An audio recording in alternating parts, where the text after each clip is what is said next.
Good morning students. आज BSc part first के अंतर्गत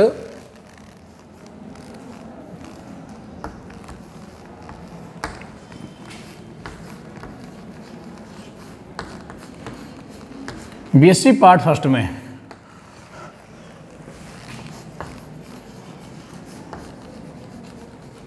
BSc part first botany classes के अंदर आज का जो टॉपिक है अपना वो है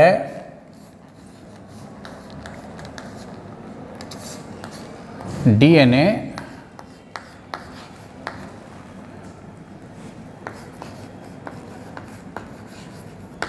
रिप्लिकेशन। और डीएनए रिप्लिकेशन में भी हम क्या पढ़ रहे हैं? मेसेल्सन और स्टाल का एक्सपेरिमेंट। इसमें भी जो आपका जो टॉपिक है वो क्या है? मेसेल्सन एवं स्टाल का प्रयोग अपन पढ़ेंगे। इस प्रयोग के आधार पर इन्होंने डीएनए का रिप्लिकेशन असंरक्षित विधि द्वारा होता है, इसकी पुष्टि की है। तो ये एक्सपेरिमेंट किस चीज़ के लिए है कि डीएनए का रिप्लिकेशन। इससे क्या पढ़ेंगे अपन कि डीएनए का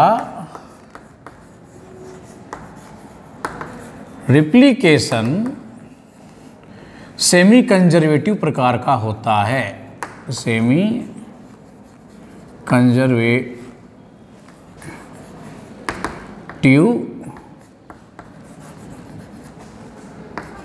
टाइप का होता है। तो इन्होंने मेसेल्सन और स्टाल ने अपने इस प्रयोग के द्वारा यह सिद्ध किया है कि जो डीएनए का रिप्लिकेशन हो रहा है वो सेमी कंजर्वेटिव यानी कि अर्ध संरक्षित विधि के द्वारा हो रहा है। इस बात की पुष्टि करने के लिए इन्होंने अपना यह प्रयोग किया। और इस प्रयोग हेतु अपने इस एक्सपेरिमेंट के लिए इन्होंने क्या किया है? ई कोलाई बैक्टीरिया को चुना। अपने इस एक्सपेरिमेंट को करने के लिए उन्होंने कौन सा बैक्टीरिया यूज में लिया है? ई कोलाई बैक्टीरिया काम में लिया है अपने।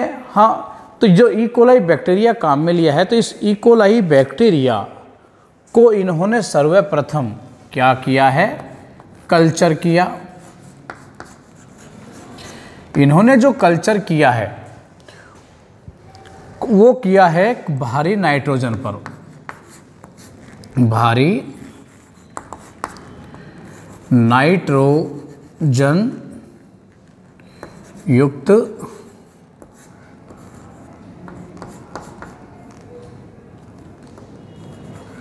कल्चर मीडिया पर, जो कि N15 होता है। कैसा होता है ये? N15 युक्त, जो कि एक क्या है? भारी नाइट्रोजन है। इसके ऊपर इन्होंने क्या किया है? इस ई कोलाई को कि अनेकों पीढ़ियों का क्या किया? संवर्धन किया। अनेकों पीढ़ियों तक संवर्धन करने के बाद में जो हमें ई कोलाई प्राप्त हुआ है ना, वो कैसा प्राप्त हुआ? अपन को N15 लेबलेट डीएनए युक्त क्या हुए? ये बैक्टीरिया प्राप्त हुए। यानी कि इनका जो डीएनए है उसमें ये भारी नाइट्रोजन क्या होगी? पाई जाएगी। ये इसमें विशेष ध्यान रखना है। हमने क्या किया? इन बैक्टीरियाओं को ग्रो किया। ग्रो करने के बाद में N15 युक्त बैक्टीरिया अपन ने क्या कर लिए? यहाँ पर प्राप्त कर लिए। तो ये एक बहुत ही महत्वपूर्ण बात है जो अपन को ध्यान में रखनी है। अब ये जो N15 युक्त ई कोलाई हैं, अब ये N15 लेबलेट ई कोलाई जो था, इनका डीएनए है ना, अब ये इस डीएनए युक्त जो N15 वाले हैं, इनको इन्होंने क्या किया, सामान्य नाइट्रोजन जो कि कौन सा होता है N14 युक्त संवर्धन माध्यम में क्या कराया,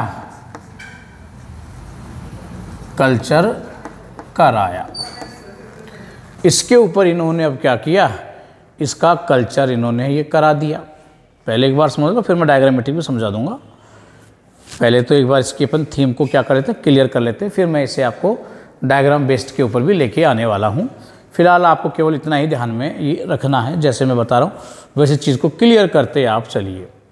तो क्या करेगा ये नाइट्रोजन, जब इसमें करेंगे तो इस पर करने पर बाद में क्या है, नए जो आपके क्या हैं, ये नए ई कोलाई का डीएनए हाइब्रिड प्रकार का प्राप्त होता है। अब हाइब्रिड प्रकार का प्राप्त होता है, तो हाइब्रिड का मतलब क्या होता है, अर्थात N14 व N15 युक्त डीएनए के अलग अलग स्ट्रैंड क्या होते हैं, इसमें प्राप्त होते हैं। जो नया डीएनए प्राप्त हुआ उस डीएनए में क्या होता है, हाइब्रिड प्राप्त हुए। हाइब्रिड का मतलब यानी कि दोनों के दोनों प्राप्त होने चाहिए, N15 का भी और N किसका 14 युक्त दोनों डीएनए के स्ट्रैंड इसमें प्राप्त होंगे, तो ही ये क्या होगा, हाइब्रिड होगा। इस प्रकार से ये क्या होता है, ये प्राप्त होता है। एक तो ये बात अपन को ध्यान में रखनी है। अब इसकी पुष्टि करें कैसे कि वास्तव में N15 और N14 युक्त ही प्राप्त हुए हैं। इसकी पुष्टि करने के लिए क्या किया गया, सीजियम क्लोराइड को लिया गया। भाई ये हैं, तो इसकी पुष्टि किससे करेंगे अपन, उसकी पुष्टि करने वाले अपन सीजियम क्लोराइड से। क्या ले लिया अपने, सीजियम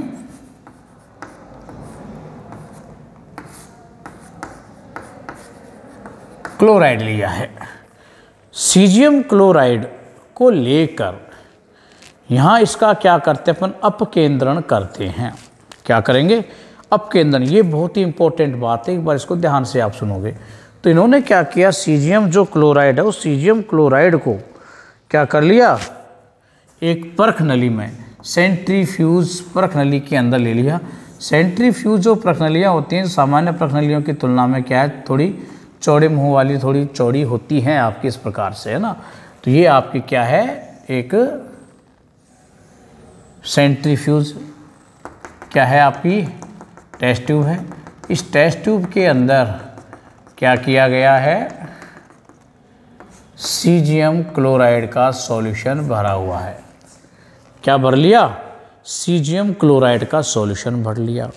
और इस सीजियम क्लोराइड का जो सॉल्यूशन है इसका क्या करते हैं अपन, सेंट्रीफ्यूगेशन, अपकेंद्रण जिसको बोलते हैं अपन, अपकेंद्रण क्या इसका किया जाता है। अपकेंद्रण करने पर इस सॉल्यूशन की एक बहुत ही विशेषता होती है जो इसमें अपन को देखने को मिलती है।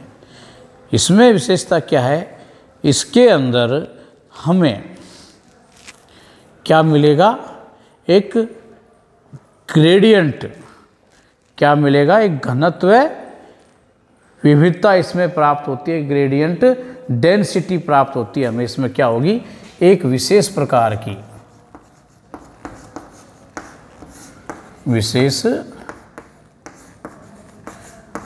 की डेंसिटी ग्रेडियंट डेंसिटी ग्रेडियंट प्राप्त होती है। अब ये डेंसिटी ग्रेडियंट किस प्रकार से प्राप्त होती है, उसमें देखो हम इस सॉल्यूशन के अंदर क्या होता है, ऊपर से नीचे की ओर जाएंगे तो इस ऊपर से नीचे की ओर इस सॉल्यूशन की जो ग्रेडियंट है, डेंसिटी ग्रेडियंट, वो हर जगह पर अलग अलग है। यहाँ डेंसिटी ग्रेडियंट अलग है, यहाँ डेंसिटी ग्रेडियंट अलग है, यहाँ अलग है। यानी कि जो सबसे कम जो डेंसिटी है इस सॉल्यूशन, सबसे कम डेंसिटी यहाँ होती है। यहाँ क्या होती है आपकी low density, low density gradient. और यहाँ क्या होती है हाई डेंसिटी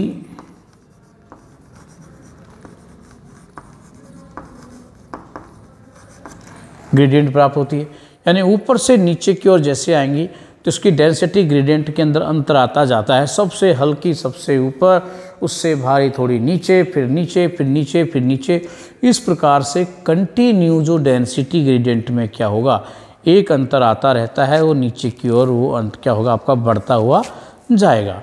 अब इसमें क्या है, जैसे हमने ये जो डीएनए अभी इधर प्राप्त किए थे, इन डीएनए के अंदर अपन देखें कि इसके अंदर इस डीएनए को अगर डाला जाए, अपन इसके डीएनए को निकाल कर उसका आपका अंदर केयर करके अपन क्या करें, इसके अंदर डालें प्रत्येक बैक्टीरिया का, ई कोलाई का, अपन ने क्या करें उसका डीएनए को निकाल के इस पर डालेंगे तो जो सबसे हल्का डीएनए आता है वो क्या होता है ऊपर की ओर, यहाँ पर ऊपर आएगा और एक छल्ले के रूप में क्या हो जाता है, एक रिंग बना लेता है। यहाँ पर सबसे ऊपर तैरने लगेगा और तैरने के बाद में कुछ समय बाद में क्या करता है, एक रिंग के रूप में यहाँ पर स्थापित हो जाता है। तो ये उसकी रिंग बन जाती है आपकी। तो जो सबसे ऊपर लगती है तो ये क्या होगा, हल्के जो आपके हल्के घनत्व वाले डीएनए की क्या बन जाएगी, रिंग बन जाती है। और सबसे हल्का जैसे हमने देखा बिल्कुल नेचुरल क्या होता है, N15 युक्त होता है आपका, कौन सा, सॉरी N14 युक्त होता है जिसकी बनेगी। फिर यहाँ जो बीच के अंदर जो रिंग बनती है, ये बीच में आपकी कोई जो रिंग बन जाएगी आपकी, भाई जिस प्रकार की उसकी डेंसिटी है वहीं पर क्या हो जाएगा, वो डीएनए आकर अटक जाएगा। अटकने के बाद में एक रिंग के रूप में क्या करेगा, वो यहाँ पर आ जाएगा। तो यहाँ पर कैसा बन जाएगा, हाइब्रिड डीएनए। यहाँ क्या बनेगा, हाइब्रिड डीएनए, यानी कि मिडिल वाला। और सबसे अंत में नीचे की ओर क्या करेगा, एक रिंग और ये आपकी इस प्रकार से बन जाएगी। तो यहाँ जो बनेगा वो क्या हो जाएगा आपका हाई डेंसिटी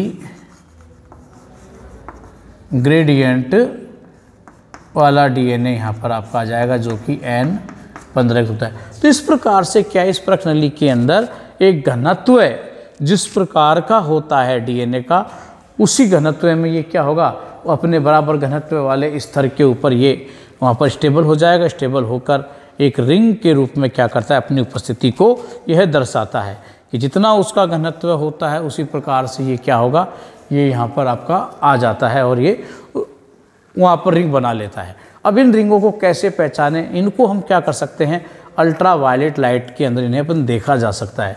इनका जो अध्ययन कर सकते हैं वो किस में कर सकते हैं अपन, अल्ट्रा वायलेट लाइट के अंदर जब इनकी स्टडी की जाती है तो हमें ये जो रिंग हैं वो चमकीले बैंड्स के रूप में अपन को क्या होती हैं, ये नज़र आती हैं। और हम इन्हें क्या कर सकते हैं, इजी रूप में इनको देखा जा सकता है चमकीले बैंडों के रूप में कि ये क्या है आपके है। तो इस बेस के आधार पर हम ये सिद्ध किया गया था कि डीएनए जो है आपका क्या है, सेमी कंजर्वेटिव प्रकार से क्या होगा, संश्लेषित हो रहा है। अभी तो मैंने केवल एक विधि का आपको परफॉर्मा बताया है कि किस प्रकार से अपन को ये प्रयोग करना है। अब इन सब चीज़ों को सम्मिलित करते हुए मैं इसको डायग्रामेटिक रूप से आपको समझाने की कोशिश करता हूँ कि किस प्रकार से यह प्रयोग उन्होंने किया और जो पीढ़ियाँ प्राप्त की उनमें कैसे उन्होंने इसको देखा है। तो अब अपन आगे देखते हैं इसको। इतना जो करवाया है इसका आप एक स्नैपशॉट ले लीजिए जो भी है।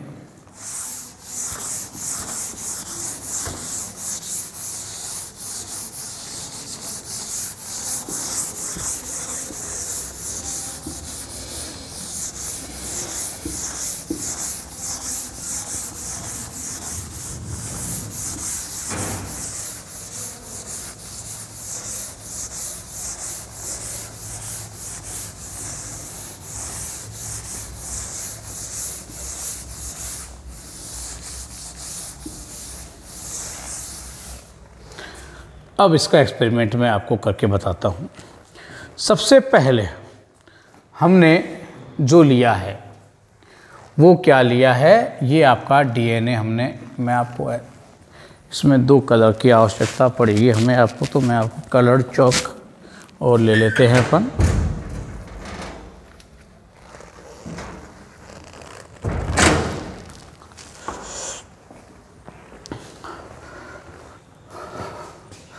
तो देखो सबसे पहले अपने पास है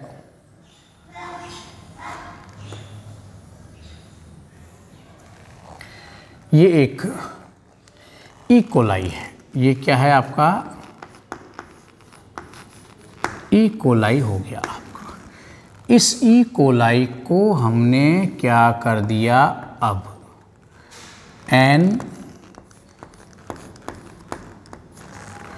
N15, अब क्या है N15 युक्त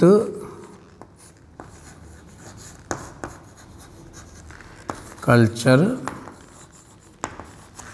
मीडिया में क्या किया, इसको उगाया है, मतलब इसको संवर्धन किया। इसको जब ये संवर्धन अपन करते हैं तो संवर्धन करने पर हमें जो डीएनए प्राप्त हुआ है वो कैसा प्राप्त हो गया, ये प्राप्त हो गया आपको कैसा,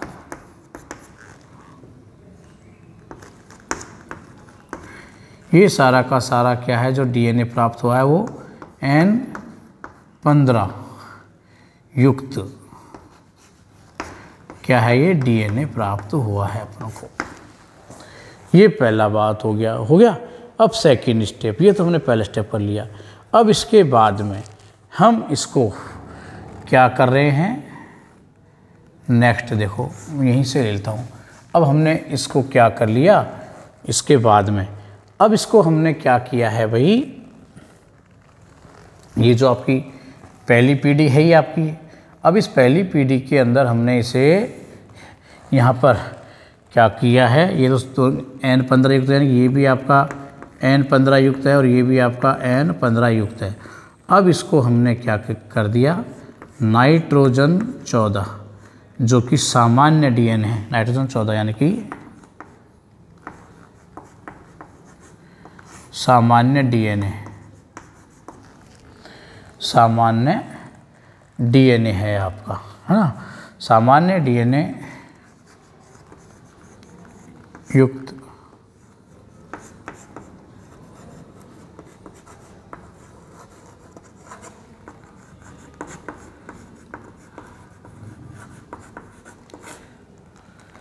सामान्य डीएनए युक्त कल्चर मीडिया में इसका हमने क्या कर दिया है, संवर्धन अब कर दिया। इसमें जब संवर्धन अपन करेंगे तो संवर्धन करने पर जब ये नया डीएनए बनेगा तो नया डीएनए बनने पर क्या होता है, ये आपके डीएनए के 2 स्ट्रैंड है तो बनेगा तो क्या होगा, प्रत्येक जो डीएनए है ये क्या करता है, टेम्पलेट के रूप में कार्य करता है। तो टेम्पलेट के रूप में जब ये कार्य करेगा तो हमें क्या होगा, 2 स्ट्रैंड क्या होते हैं इसके प्राप्त यहाँ पर हो जाएंगे, है ना। तो ये 2 स्ट्रैंड क्या प्राप्त हो जाएंगे वो हमें आपको यहाँ पर 2 स्ट्रैंड में क्या हो जाएगा, एक तो ये प्राप्त हो गया आपका भाई कैसा है, N15 युक्त है या नहीं है, एक आपका ये प्राप्त हो गया कैसा है, ये भी N15 युक्त आपका क्या होगा, प्राप्त होगा भारी। अब जो नया स्ट्रैंड इस पर बनता है वो किस प्रकार से बनता है भाई, वो अब इस प्रकार से आपका ये नया ये बन गया। इधर भी जो नया बन गया वो आपका ये बन गया, है ना। तो ये जो नया बना है ये वाला स्ट्रैंड, ये स्ट्रैंड कैसा बना है, न्यू है, ये तो आपका न्यू स्ट्रैंड है और ये आपका क्या है, ओल्ड है। तो ये जो बनता है ये N14 युक्त बनता है। इसमें जैसे कि ये बना है आपका, ये आपका वही न्यू है, ये कैसा बना है 14 युक्त बनता है। और ये जो बना है ये आपका ओल्ड आपका है, ये आपका हो गया यानी पहले ये कल्चर हुआ आपका, भाई उसमें उगाने पर आपके बन गए, तो ये आपके ये कल्चर हो गया। फिर हम क्या करते हैं, इनका पुनः आगे चलकर फिर इनका क्या करेंगे, अपन वापस रिप्लिकेशन कराएंगे। तो इसका जो पुनः अगली पीढ़ी में जो रिप्लिकेशन होता है, प्रत्येक पीढ़ी में आपका 20 मिनट का टाइम लगता है कि नई पीढ़ी बनने में। तो नई पीढ़ी बनने में क्या कर लगेगा, 20 मिनट का क्या होता है इसके अंदर वक्त लगने वाला है। तो 20 मिनट का वक्त यहाँ पर क्या होगा इसके अंदर लगेगा। तो अगली पीढ़ी में जब करेंगे तो यहाँ पर भी देखो 2 कैसे बनेंगे, एक तो आपका ये बनेगा और एक आपका ये आएगा या नहीं आएगा, बोलो आ गया। इसी प्रकार से यहाँ एक आपका ये आ गया और एक आपका ये आ गया, क्योंकि हम जानते हैं कि जो पुराना डीएनए है ये आपका एक टेम्पलेट के रूप में काम करता है। तो ये टेम्पलेट बनेंगे, अब जो नए बनने वाले हैं आपके, जब इसके ऊपर क्या होगा आपका ये नया बनेगा। तो एक तो ये है, एक तो इस पर क्या आने वाला है भाई, अब एक नया आएगा। तो नया आएगा तो सीधी सी बात है इस पर नया आने वाला है, तो ये हो गया आपका ये, चलो नया बन गया। अब यहाँ भी क्या बनेगा भाई, नया ही बनेगा, इसी पे बनने वाला है नया, तो यही बनने वाला, ये बन गया। और यहाँ आपका क्या आ जाएगा फिर ये, सॉरी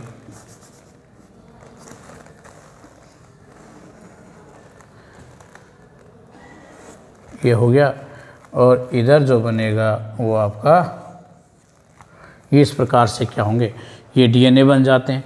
तो इसमें देखते हो आपका ये तो वही आपका, इसको चाहो तो अपन क्या कह सकते हैं, हाइब्रिड, है ना। और ये भी कैसा है आपका हाइब्रिड। अब यहाँ ये तो कहलाएगा आपका हाइब्रिड, और हाइब्रिड का मतलब हमने बता ही दिया N14 व N15 युक्त होता है। और ये आपका क्या बनेगा, आपका हाइब्रिड नहीं है, ये बिल्कुल एक आपका न्यू ही आपका बन जाएगा। और ये हाइब्रिड आपका क्या होगा, ये बनने वाला है। तो ये जो दोनों बनने वाले हैं ये आपके हैवी बनेंगे, हैवी यानी कि N15 युक्त हैं। ये दोनों के दोनों कैसे हैं, N15 और N15 युक्त हैं। ये तो N14 और ये N15 युक्त बनेगा आपका। और यहाँ भी आपका हाइब्रिड है, तो ये तो बन गया N14 और ये बन गया N15, और ये बोथ आर N15 और N15 युक्त बनते हैं।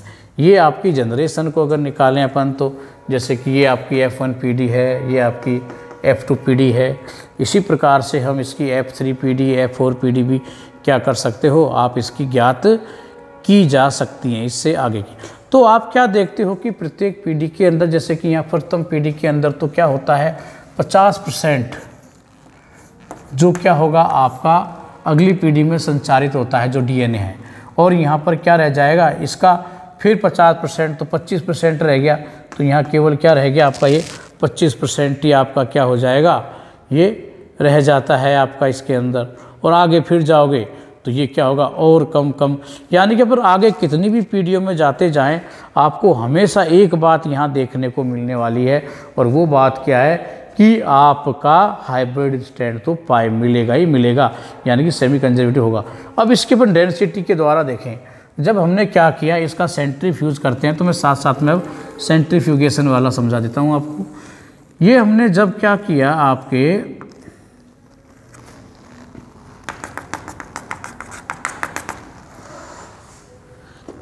N15 वाले जो डीएनए प्राप्त किए भारी वाले, तो जब इनको हम क्या करते हैं, इन डीएनए इस बैक्टीरिया के डीएनए को क्या करते हैं, सीजियम क्लोराइड सेंट्रीफ्यूगल जो सॉल्यूशन के अंदर अपन इनको जब डालते हैं, इसके डीएनए को निकाल कर डालते हैं तो हमें जो रिंग प्राप्त होती है वो कहाँ प्राप्त होती है, वो रिंग बिल्कुल नीचे प्राप्त होती है।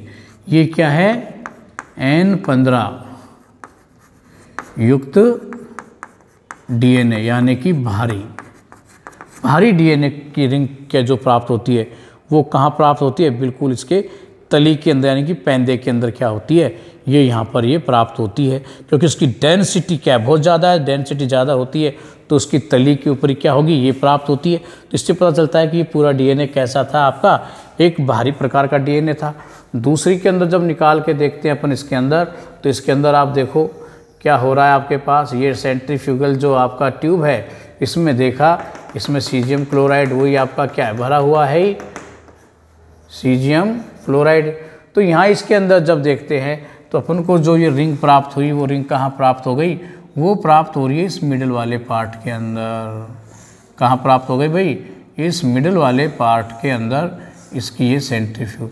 तो यहाँ हाइब्रिड डीएनए है, यहाँ क्या है आपका हाइब्रिड डीएनए है ना, मध्यवर्ती कह सकते हो आप, ये मध्यवर्ती डीएनए यानी कि N14 व N15 युक्त है ना। तो ये क्या है, मिडल पार्ट पे आपका ये रिंग क्या होता है, ये बनता है। तो मिडल पार्ट के ऊपर बन रहा है, तो इसका मतलब इसका जो घनत्व है वो क्या है आपका, जो बाहरी डीएनए की तुलना में कम है और हल्के तुलना की में ज़्यादा है, कि दोनों का क्या है, मध्यवर्ती प्रकार का डीएनए हमें यहाँ पर क्या हो रहा है, ये प्राप्त हो रहा है आपका। इस प्रकार का डीएनए हमें यहाँ प्राप्त हुआ। तीसरे के अंदर जब हमने यहाँ पर देखा तो तीसरे में हमें क्या मिल रहा है, देखो ये आपकी वही सेंट्रीफ्यूगल।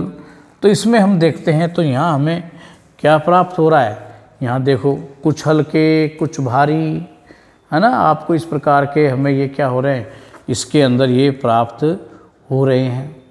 इसके अंदर क्या हो रहा है भाई, कुछ हल्के कुछ भारी प्रकार के डीएनए हैं जो हमें क्या हो रहे हैं, यहाँ पर आपके ये प्राप्त हो रहे हैं। 15 वाले वाइट हो गए, तो सॉरी ये तो आपको क्या हुआ,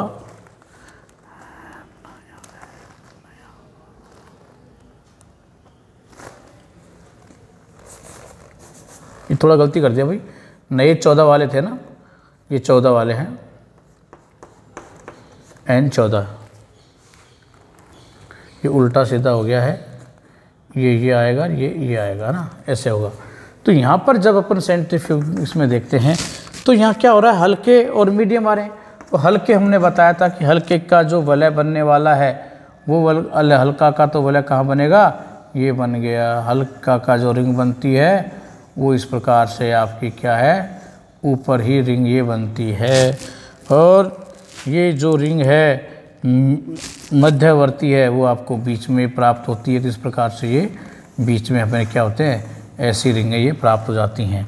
तो ये तो क्या हो गया,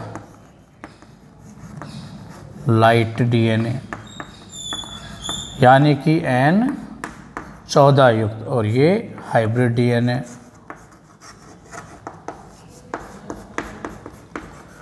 यानी कि N14 व N15 युक्त डीएनए अपन को क्या हो रहे हैं, इसके अंदर ये प्राप्त आपको इस प्रकार से ये हो रहे हैं।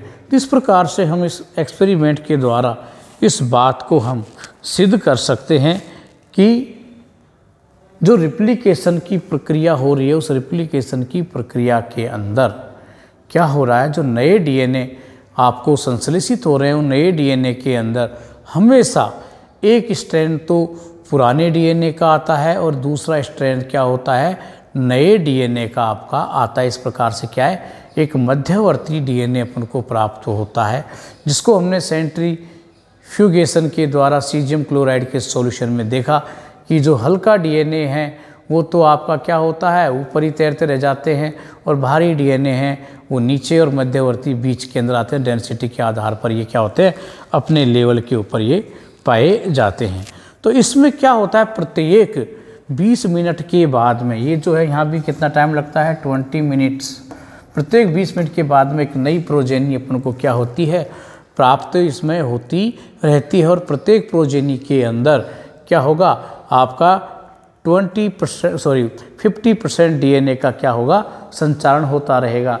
यानी कि जो फर्स्ट पीढ़ी है, पहले ये तो आपका 100% था, तो फर्स्ट पीढ़ी के अंदर 50 होगा, सेकंड पीढ़ी के अंदर आपका कितना आएगा, 25 आएगा, थर्ड पीढ़ी के अंदर आपका 12.5 आएगा।